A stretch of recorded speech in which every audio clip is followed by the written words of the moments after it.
I want you to picture two Silverados parked side by side on the same lot. Same year, same 5.3-liter V8, same mileage down to a few hundred miles apart. One of them will run to 300,000 miles without touching the valvetrain. The other one is going to eat a lifter, bend a push rod, and possibly take a cylinder head with it before 130,000 miles. They look identical, they drive identical on the test drive, but there is one number hiding in that truck's history that tells you almost with certainty which one you are looking at. I have pulled apart enough of these engines to know exactly what that number is, and today I'm going to show you how to check it before you hand over a single dollar.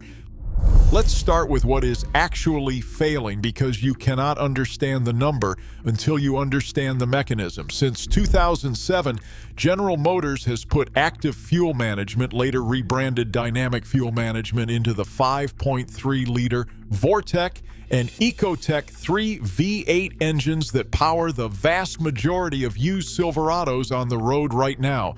The idea is simple on paper. Under light load, the engine deactivates 4 of the 8 cylinders to save fuel. To do that, General Motors uses special lifters with a locking pin and a collapsible sleeve that can switch between two-step operation. That mechanism sits directly under massive oil pressure and heat cycling every single time you cruise on the highway or coast up to a red light. When one of those pins wears out or the oil supply to it gets restricted even slightly, the lifter collapses permanently. Once that happens, the pushrod above it either bends or falls out of its seat, the rocker arm stops actuating the valve correctly, and you get a ticking, knocking engine that eventually chews into the camshaft lobe underneath it. I have replaced camshafts on these trucks that looked like they had been attacked with a belt sander because the owner ignored the tick for 3 months. Here is the number that predicts it before any of that happens. Oil consumption rate, specifically measured in quarts per 1,000 miles between changes. I tell every single customer who brings me a used 5.3-liter or 6.2-liter Silverado the same thing. If that truck is burning more than 1 quart of oil every 2,000 miles, you are looking at early-stage lifter wear, whether the engine is ticking yet or not. This is not a guess on my part. It is directly tied to how the AFM lifter design fails. The collapsible pin assembly relies on a very specific, very clean oil supply routed through a tiny galley in the lifter body. As that galley starts to wear, or as sludge builds from extended oil change intervals, oil starts passing by the lifter and getting pulled into the combustion chamber in small amounts, which is exactly why you see consumption climb before you ever hear a mechanical noise. By the time the tick shows up, the lifter is usually already partially collapsed, and you are looking at a top-end job that runs $2,500 to $4,500, depending on whether the cam gets damaged too. I had a customer about 8 months ago bring me a 2016 Silverado 1500 with the 5.3-liter engine, 96,000 miles, immaculate service records, a truck he was about 3 days from buying for $19,800. Before he signed anything, he asked me to look at the oil consumption history because he had heard me talk about it before. We pulled the last 4 oil change receipts from the previous owner, who thankfully had kept meticulous records with mileage noted at every top-off in between.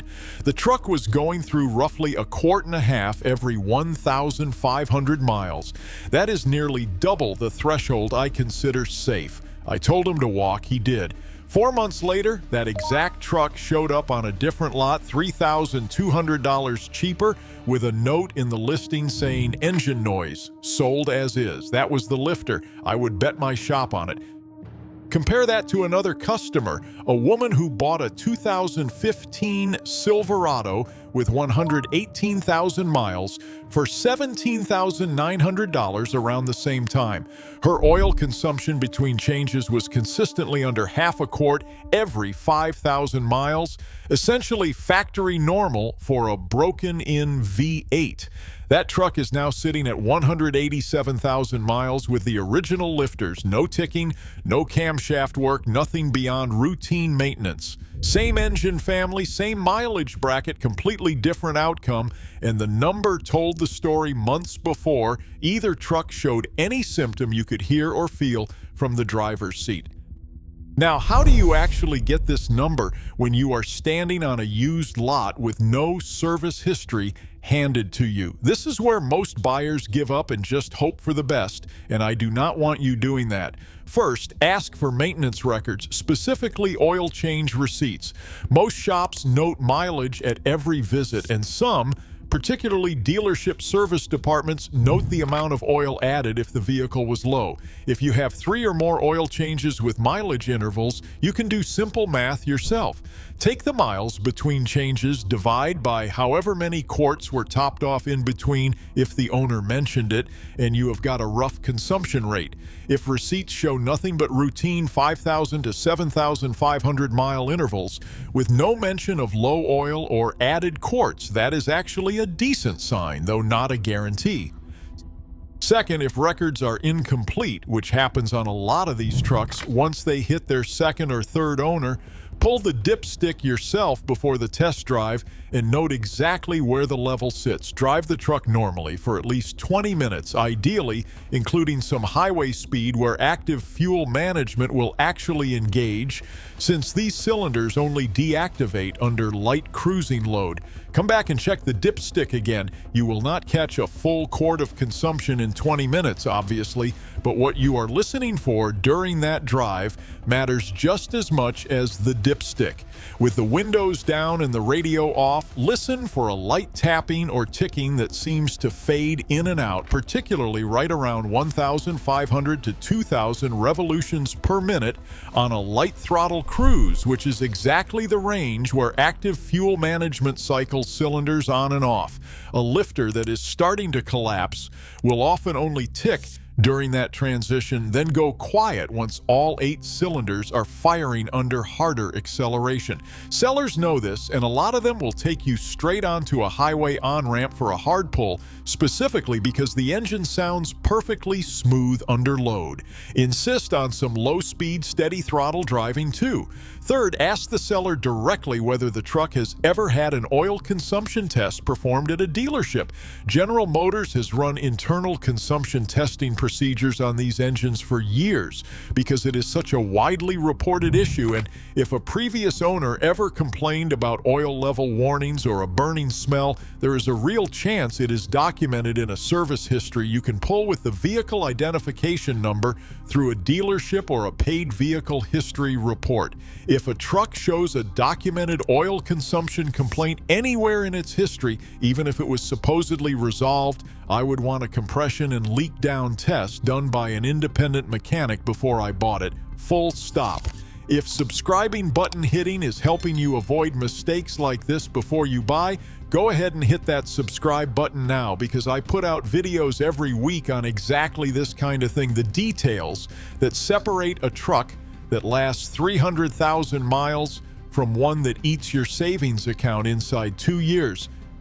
Now let's talk about which years and configurations you should be the most careful with, because this is not evenly distributed across the Silverado lineup. The 2014 through 2019 trucks running the Gen 5 5.3 liter Ecotec 3 engine code L83 have the highest volume of documented lifter failures in my experience and across independent transmission and engine shops I talk with regularly.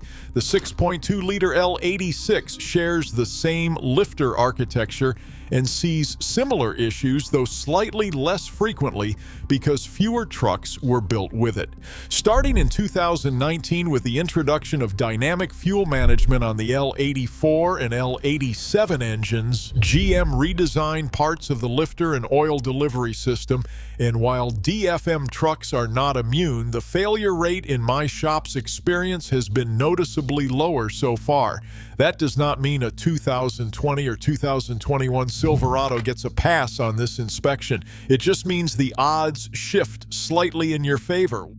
One more thing worth checking while you're under the hood: Pull the oil fill cap and look at the underside along with the inside of the valve cover if you can see it through the fill hole. Some varnish or light discoloration is normal on a well-maintained engine. Thick, tan, mayonnaise-like buildup is a sign of either a coolant intrusion issue or severely neglected oil changes, both of which dramatically accelerate lifter wear because that sludge is exactly what clogs the tiny oil galleys feeding those active fuel management lifters in the first place. A truck with a clean fill cap and a documented consumption rate under 1 quart per 2,000 miles is, in my professional opinion, about as safe a bet as you can make on a used half-ton with this engine family. Here is my bottom line after years of pulling these engines apart. The lifter failure that scares so many buyers away from the 5.3 liter and 6.2 liter Silverado is not random. It is not a coin flip you either win or lose after you drive off the lot. It is a slow, measurable process that shows up in oil consumption numbers months, sometimes over a year, before it ever turns into a knock you can hear standing next to the truck. If you check that number before you buy, ask for the records, do the dipstick test, and listen carefully during a real-world cruise, you can walk away from the truck that is going to cost you thousands and walk straight into the one sitting right next to it that is going to run for another decade without a single valvetrain problem. Do not let a clean paint job and a good test drive around the block make that decision for you. Let the number do it. If you want to see exactly which Silverado model years and trims have held up the best in my shop over the long haul, I put together a full breakdown on that, and it is linked right here. Years of pulling valve covers on these trucks has taught me this much. The number does not lie, even when the truck sounds perfect in the driveway. Like this video if it helped you out, subscribe for more honest truck advice, and I will see you in the next one. Drive safe, take care of your truck, and it will take care of you.